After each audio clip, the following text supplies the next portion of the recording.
മോൾ ഒറ്റയ്ക്കാണോ വന്നേ? എപ്പോഴാ ബോംബെന്ന് തിരിച്ചെത്തിയേ? വാ, ഇങ്ങോട്ടിരിക്കാം. വേണ്ട, മണിയടത്തിക്ക് നന്നായിട്ട് അഭിനയിക്കാനും അറിയാം അല്ലേ? അതെന്താ മോൾ അങ്ങനെ പറഞ്ഞേ? അല്ല, ഇത്രയൊക്കെ ചെയ്തിട്ടും നിങ്ങൾക്ക് എന്റെ മുന്നിൽ പിടിച്ചു നിൽക്കാൻ കഴിയുന്നുണ്ടല്ലോ. എന്തായാലും സമ്മതിക്കണം. എനിക്ക് പറയുന്നൊന്നും മനസ്സിലാവുന്നില്ല. മനസ്സിലാവില്ല. മനസ്സിലാവണമെങ്കിലേ മനസ്സെന്ന് പറയുന്ന ഒരു സാധനം വേണം. മരിച്ചുപോയ മകളുടെ ആത്മശാന്തിക്ക് വേണ്ടി പ്രാർത്ഥിക്കുന്നതിന് പകരം കണ്ട ജാരസന്തതികളുടെ അമ്മവേഷം കെട്ടി നടക്കുന്നവർക്ക് അതുണ്ടാവില്ല. നാദരേ, ഓഹോ, യാഥാർത്ഥ്യങ്ങളിൽ വെറുതെ ഒന്ന് സ്പർശിച്ചപ്പോ തന്നെ വല്ലാതെ പൊള്ളുന്നുണ്ടല്ലേ? പൊള്ളണം. പൊള്ളുന്ന ചൂടിൽ ഉരുകി തീരണം നിങ്ങള്. അതിനു വേണ്ടിയിട്ടുള്ള കനലുമായിട്ടാണ് നാദര വന്നിരിക്കുന്നത്. എല്ലാം അറിഞ്ഞിട്ട്. ഇനി ഒന്നും ഒളിക്കാൻ നോക്കണ്ട. അഥവാ ഒളിക്കുന്നെങ്കിൽ തെക്ക് ഭാഗത്തെ ആ അസ്ഥിത്തറ ഇടിച്ചു നിരത്തി ആദ്യം അവിടെ ചാണകക്കുഴി തോണ്ടിയിട്ട് മതി. മതി മതി പറഞ്ഞത്. എന്റെ മോൾ ആ മണ്ണി കിടന്നോട്ടെ. അവൾ അവരോടൊരു തെറ്റും ചെയ്തിട്ടില്ലല്ലോ. അത് പറഞ്ഞിട്ട് ഒരു കാര്യമില്ല. ചില മക്കൾക്ക് അച്ഛനമ്മമാർ ചെയ്തു കൂട്ടുന്ന പാപത്തിന്റെ ഫലം അനുഭവിക്കേണ്ടി വരാറില്ലേ? പക്ഷേ മണ്ണോട് മണ്ണ് ചേർന്നിട്ടും അത് അനുഭവിക്കേണ്ടി വരുന്നത് നിങ്ങളുടെ മകൾക്ക് മാത്രമായിരിക്കുമെന്നാണ് എനിക്ക് തോന്നുന്നത്. അതും കാവി എടുത്തു നടക്കുന്ന അച്ഛന്റെ കർമ്മദോഷം കൊണ്ട്. നിന്നോടൊന്ന് നിർത്താനല്ലേ പറഞ്ഞത്?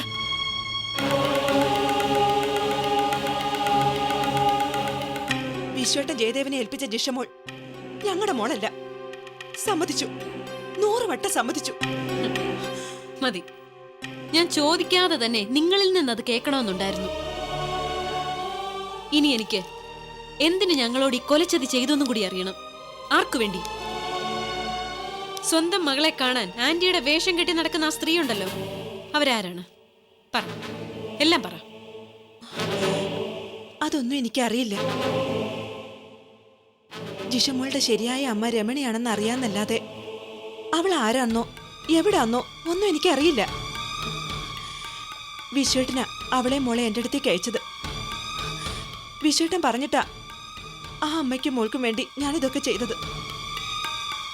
അല്ലാതെ വേറൊന്നും എനിക്കറിയില്ല. എന്നോടൊന്നും ചോദിക്കാൻ വേണ്ട. എല്ലാം അറിയുന്നത് വിശ്വേട്ടന് മാത്രം.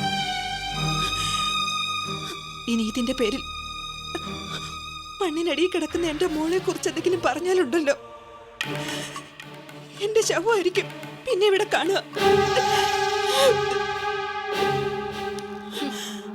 സ്നേഹം കാണിച്ച് മറ്റുള്ളവരെ ചതിക്കാനും കണ്ണീര് കാണിച്ച് സ്വന്തം കാര്യം നേടാനുമുള്ള നിങ്ങളുടെ മിടുക്കുകൊള്ളു. നിങ്ങൾക്കറിയോ, സ്വന്തം അച്ഛന്റെ അമ്മയുടെ സ്ഥാനത്താ വിശ്വേട്ടനെ നിങ്ങളെ ജേടി കാണുന്നത്. അതുപോലെ സ്വന്തം മകളെ പോലെ തന്നെയാ ഇപ്പോഴും അദ്ദേഹം ജിഷയെ സ്നേഹിക്കുന്നത്. എനിക്ക് മാത്രം കിട്ടേണ്ടിയിരുന്ന ആ മനസ്സിന്റെ നന്മയാ നിങ്ങൾക്കൊക്കെ വേണ്ടി ജേടി പങ്കുവച്ചത്. അതൊക്കെ എനിക്ക് തന്നെ തിരിച്ചു കിട്ടണം.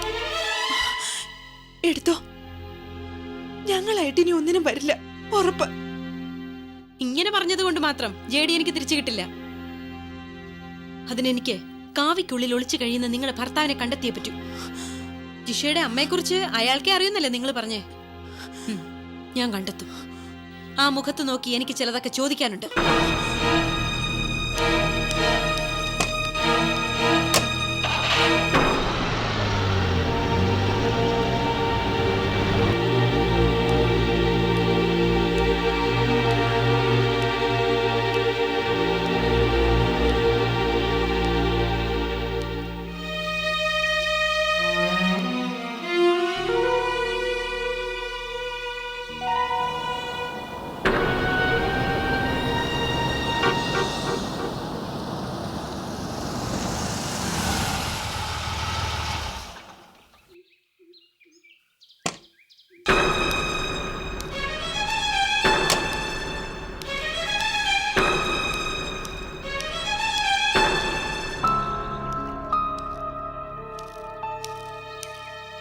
നിക്ക്, തനിച്ച് കാറെടുത്ത് പോകുമ്പോ ഒന്ന് പറഞ്ഞിട്ട് പോയാലെന്താ? മണിക്കൂറുകളെ മനുഷ്യരുടെ മുള്ളിന്റെ മേലിൽ നിൽക്കുക. എന്തേ, ഞാൻ വല്ല ആക്സിഡന്റിൽ പെട്ടുപോയെന്ന് വിചാരിച്ചോ? ഇല്ല, അത്ര പെട്ടെന്നൊന്നും ഈ ബാധ്യത ജെഡി ഒഴിഞ്ഞു പോവില്ല.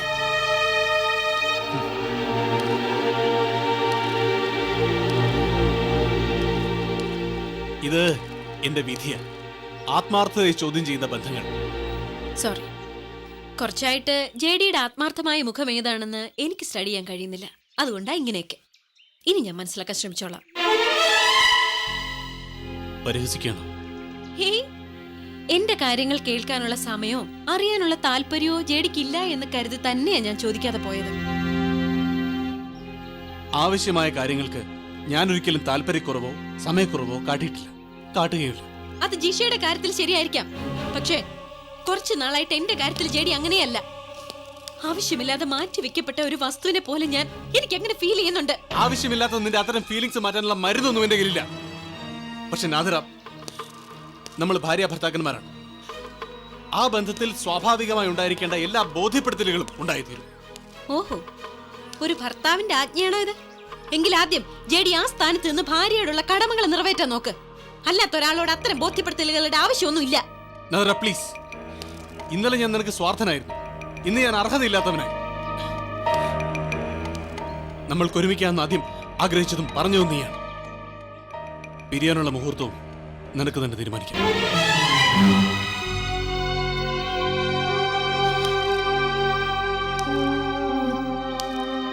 എത്ര എളുപ്പത്തിൽ രക്ഷപ്പെടാൻ കഴിഞ്ഞു. സ്വാർത്ഥതയെ ചൂണ്ടിക്കാണിച്ചതിന് ഭ്രാന്തി എന്ന് മുദ്ര കുത്തിയതിൽ തെറ്റില്ല. കടമകളെ ഓർമ്മപ്പെടുത്തിയതിന് പിരിയാവുന്ന അവസാന വാക്കും കൊള്ളാം. എഴുത്തിലെ സ്ത്രീവിരോധം ഗീതയോട് മാത്രമുള്ള വിരോധമായിരിക്കുമെന്ന് ഞാൻ ഇതുവരെ കരുതിയത്. പക്ഷെ ഇപ്പൊ മനസ്സിലായി, ചെടിക്ക് ഒരിക്കലും ഒരു സഹയാത്രികയെ അഡ്ജസ്റ്റ് ചെയ്യാനാവില്ല. ഒരിക്കലും. ഓക്കെ, സമ്മതിച്ചു.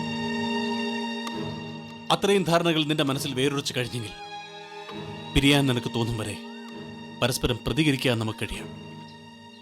മറ്റുള്ളവരെ ബോധ്യപ്പെടുത്താൻ വേണ്ടിയെങ്കിലും.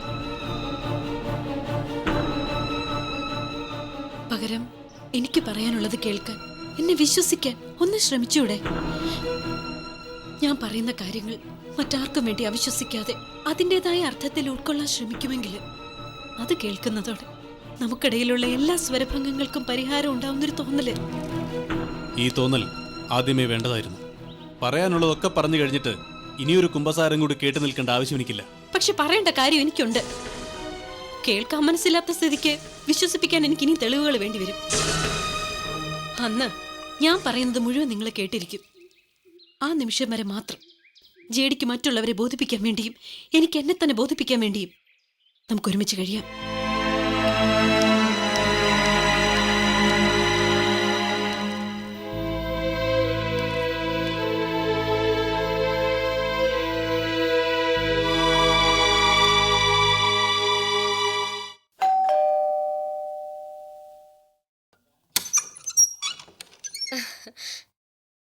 ഗീത ചേച്ചിയല്ലേ?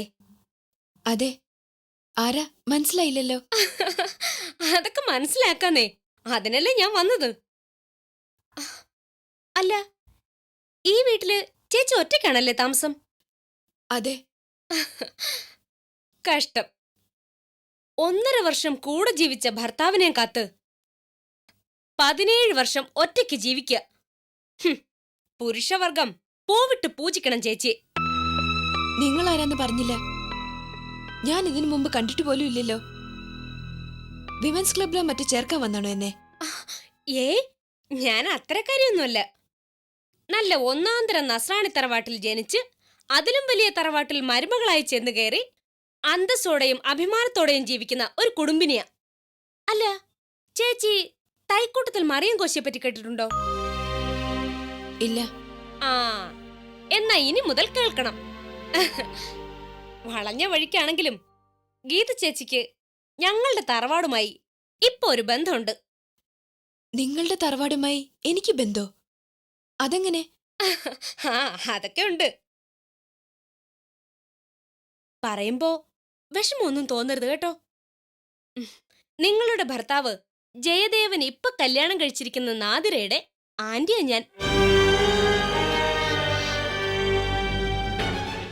നിങ്ങൾക്കിപ്പോ എന്താ വേണ്ടേ? ആ, കണ്ടോ കണ്ടോ, അപ്പോഴേക്കും ദേഷ്യം പിടിച്ചു. ഞാൻ വന്നതേ നിങ്ങൾക്കൊരു നല്ല കാര്യത്തിനാ. എന്ത് നല്ല കാര്യം? അത് ഞങ്ങളുടെ നാദിരയ്ക്ക് പറ്റിയൊരു അബദ്ധ. ജയദേവൻ എന്ന ജെഡിയുമായുള്ള ബന്ധം. പുറംനാട്ടിലൊക്കെ വളർന്നതല്ലേ, പ്രായത്തിന്റെ എടുത്തുചാട്ടവും ഉപദേശിക്കാൻ ആളില്ലാതിരുന്നതും കാരണം അന്നൊരു ബുദ്ധിമോശം സംഭവിച്ചുപോയി. ഇപ്പോ അവൾക്കതിൽ കുറ്റബോധമുണ്ട്. മനസ്സുകൊണ്ട് അവൾ പിന്മാറാനും തയ്യാറാ. പക്ഷേ അതിന് നിങ്ങളുടെ സഹായം കൂടി ഞങ്ങൾക്ക് വേണം. പകരം നിങ്ങൾക്ക് കിട്ടാൻ പോന്ന എന്താണെന്ന് അറിയാലോ. ഇത്രയും കാലം കണ്ണിൽ എണ്ണ ഒഴിച്ചെന്നൊക്കെ പറയും പോലെ നിങ്ങൾ കാത്തിരുന്ന സ്വന്തം ഭർത്താവ്. ഓ, ഹമീദ്ക്കെ കാണാൻ വന്ന റോക്കിയുടെ ആരാ നിങ്ങൾ?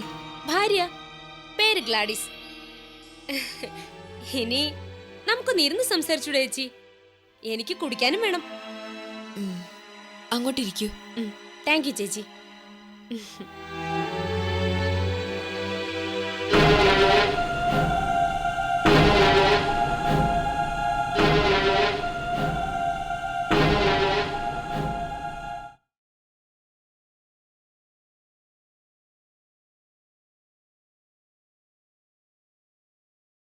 മുങ്ങിക്കൊണ്ടിരിക്കുന്ന കപ്പൽ, അതാ ഇപ്പൊ അവരുടെ ജീവിതം. ചേച്ചി ഞങ്ങളോടൊപ്പം നിന്നാൽ നാളെ താഴുന്ന കപ്പലിനെ നമുക്ക് ഇന്ന് തന്നെ മുക്കാം. അതിന് ചേച്ചിക്കും ഞങ്ങൾക്കും ഒരുപോലെ ഗുണമുണ്ടെന്ന് കൂട്ടിക്കോളൂ. എന്തു ഗുണം? നിങ്ങൾ കരുതും പോലെ ദേവേട്ടനുമായി ഇനിയൊരു ജീവിതമൊന്നും ഞാൻ പ്രതീക്ഷിക്കുന്നില്ല. പ്രതീക്ഷിക്കുന്നില്ലെന്ന് ഞങ്ങൾക്കറിയാം. പക്ഷേ ആഗ്രഹിക്കുന്നില്ലെന്ന് പറയരുത്. അങ്ങനെ പറഞ്ഞാലും ഞാൻ സമ്മതിക്കത്തില്ല. ഒന്നുമില്ലെങ്കിലും ഞാനും ഒരു സ്ത്രീയല്ലേ, എനിക്ക് മനസ്സിലാവും. വിഷമിക്കണ്ട, ചേച്ചിക്ക് നഷ്ടമായ ജീവിതം ഞാൻ തിരിച്ചു തരും.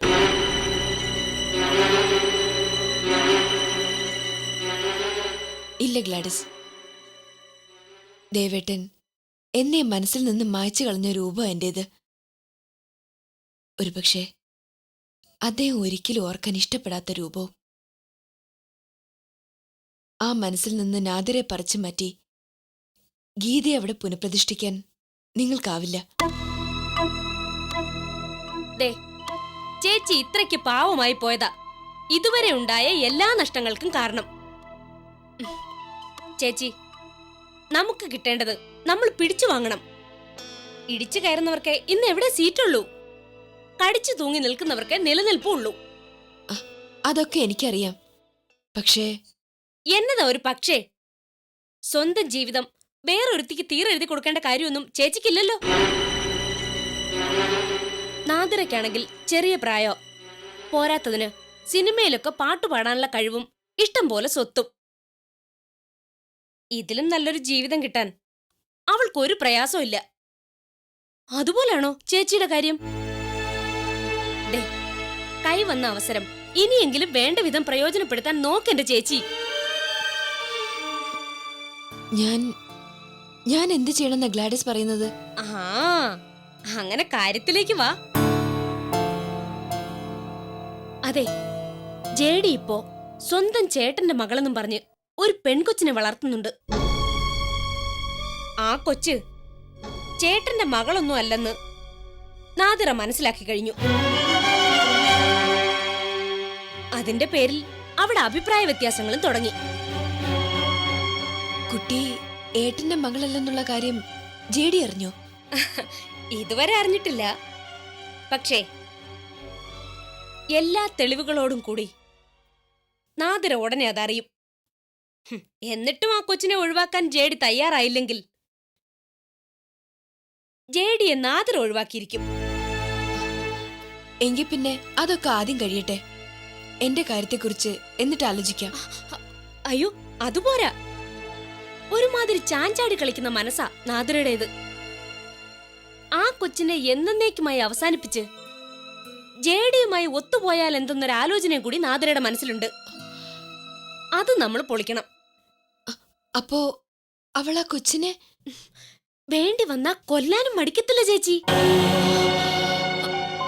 ഏയ്, അങ്ങനെയൊന്നല്ലല്ലോ പറഞ്ഞു കേൾക്കുന്നത്. ചേച്ചിക്ക് പറഞ്ഞു കേട്ട അറിവല്ലേ ഉള്ളൂ. ഈ ഞാൻ അടുത്തറിഞ്ഞവളാ. അവളുടെ ഇഷ്ടത്തിന് കിട്ടിയില്ലെങ്കിൽ വേണ്ടി വന്ന ജേഡിയെ പോലും കൊല്ലാൻ മടിക്കാത്ത ഒരു ഭ്രാന്തമായ അവസ്ഥയാ നാദിറയ്ക്കിപ്പോ. എന്റെ ഈശ്വര.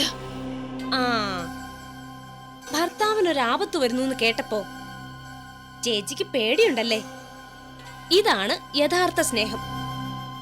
ഇവിടെ ഇങ്ങനെ ഒരു ബന്ധമുള്ളപ്പോ എന്നാത്തിനാ ചേച്ചി ജേഡിക്ക് അവിടെ ഒരു ബന്ധം?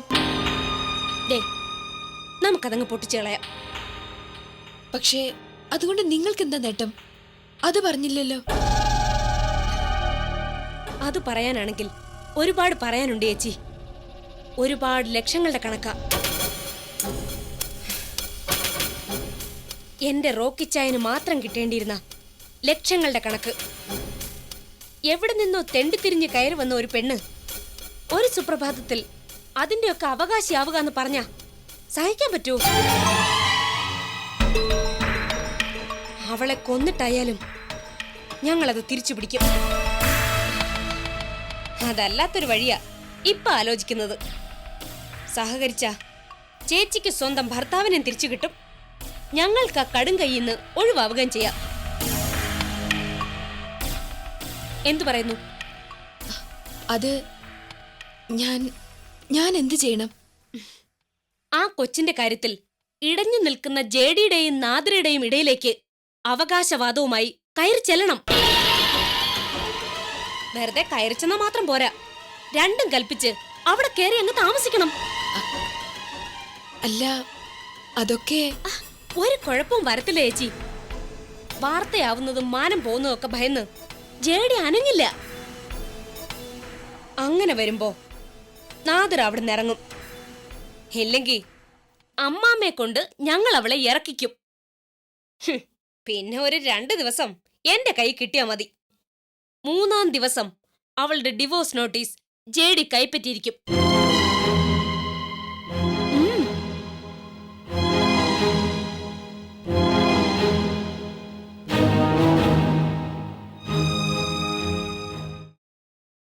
നാദരെക്കുറിച്ച് ഗ്ലാഡിസ് അങ്ങനെ പറഞ്ഞിട്ടുണ്ടെങ്കിൽ അതിലൊരു അതിശയോക്തിയില്ല. സകലരെയും കൊല്ലാനുള്ള വിഷം അവളുടെ ഉള്ളിലുണ്ടെന്ന് ഇപ്പൊ എനിക്ക് മനസ്സിലായി. ഏഴ്ത്തി എന്താ ഈ പറയുന്നത്? അങ്ങനെ ഒരു മനസ്സുള്ള പെണ്ണിനെ ഡേവിഡിന് ഇഷ്ടപ്പെടുവോ? മനസ്സാർക്കെങ്കിലും ചുഴിഞ്ഞു നോക്കാൻ പറ്റുമോ? ആദ്യം കണ്ടപ്പോ തേനില്ലെങ്കിൽ പാലെന്ന തോന്നലായിരുന്നു എനിക്ക്. ഉള്ളിൽ കാളകൂടാണെന്ന് ഇപ്പോഴാ എനിക്ക് മനസ്സിലായത്.